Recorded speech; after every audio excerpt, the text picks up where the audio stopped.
Rescuers search at the scene of an Ethiopian Airlines flight that crashed shortly after takeoff at Hejere near Bishoftu, or Debre Zeit, some 50 kilometers, 31 miles, south of Addis Ababa, in Ethiopia Sunday, March 10, 2019. The Ethiopian Airlines flight crashed shortly after takeoff from Ethiopia's capital on Sunday morning, killing all 157 on board, authorities said, including 18 Canadians. The Canadian press, AP The Associated Press An Edmonton mother, her young daughter and a renowned Carleton University professor were among the 18 Canadians who died Sunday when an Ethiopian Airlines plane crashed shortly after takeoff, killing all 157 aboard.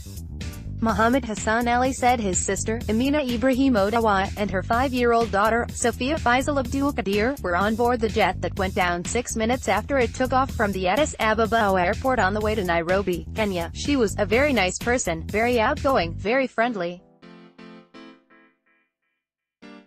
Had a lot of friends, he said of his sister, who lived in Edmonton and was traveling to Kenya to visit with relatives. Carleton University confirmed Pius Adesanmi, a professor in the Department of English Language and Literature and the Institute of African Studies at Carleton University, was also killed in the crash.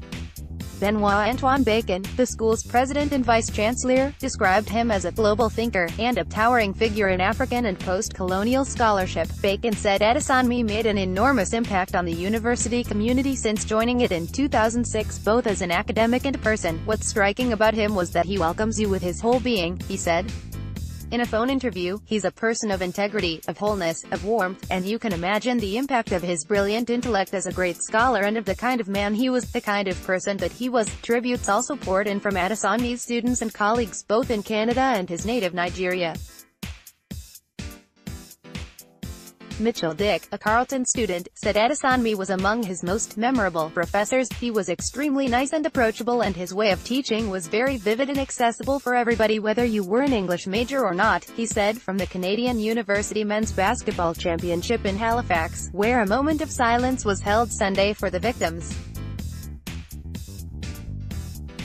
It was not clear what caused the Ethiopian Airlines plane to go down in clear weather 6 minutes after departing Bole Airport in Ethiopia's capital Addis Ababa on its way to Nairobi, the capital of neighboring Kenya. The accident was strikingly similar to last year's crash of a Lion Air jet that plunged into the Java Sea, killing 189 people. Both crashes involved the Boeing 737 MAX 8, and both happened minutes after the jets became airborne. The Ethiopian pilot sent out a distress call and was given clearance to return to the airport in Addis Ababa, the airline's CEO said. Canadian Prime Minister Justin Trudeau said he was deeply saddened by the crash. On behalf of all Canadians, Sophie and I offer our heartfelt condolences to those who have lost family, friends, and loved ones as a result of this tragedy, he said in a statement. We are providing consular assistance, and working closely with authorities to gather further information. We join the international community in mourning the loss of so many lives, including those countries who have also lost citizens in this devastating crash. Trudeau reached out to Kenyan President Uhuru Kenyatta and Ethiopian Prime Minister Abiy Ahmed to express condolences. At least 35 nationalities were among the dead, including 32 Kenyans, and people from China, the United States, Saudi Arabia, Nepal, Israel, India and Somalia. Families around the world grieved. At the Addis Ababa airport, a woman called a mobile number in vain. "Where are you, my son?" she said, in tears. Others cried as they approached the terminal.